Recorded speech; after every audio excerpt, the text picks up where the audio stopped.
আসসালামু আলাইকুম প্রিয় দর্শক, আজ আমরা জানব জুমার দিনের ফজিলত ও করণীয় সম্পর্কে। জুমার দিন হল রহমত, বরকত এবং দোয়া কবুলের মহান দিন।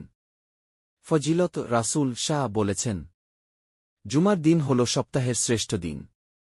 এই দিনে হজরত আদম সৃষ্টি হয়েছেন, জান্নাতে প্রবেশ করেছেন এবং পৃথিবীতে প্রেরিত হয়েছেন।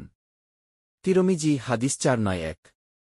তিনি আরও বলেন, জুমার দিনে একটি বিশেষ মুহূর্ত আছে, যখন বান্দা যদি আল্লাহর কাছে কিছু চায়, আল্লাহ তা কবুল করেন। বুখারী ও মুসলিম। করণীয় 1, গোসল করা। 2, পরিষ্কার পোশাক ও সুগন্ধি ব্যবহার। 3, সূরা কাহফ পাঠ করা। 4, বেশি বেশি দুরূদ পাঠ করা। হাদিস, তোমরা জুমার দিনে আমার উপর বেশি করে দুরূদ পাঠ করো।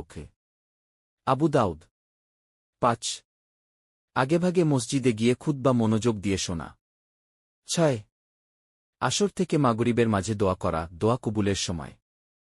প্রিয় ভাই ও বোনেরা, জুমার দিনটি কেবল ছুটির দিন নয়, এটি জান্নাত অর্জনের সুবর্ণ সুযোগ। আমরা যেন এই দিনটিকে হেলাফেলা না করি, বরং আমল করে আল্লাহর রহমত অর্জন করি।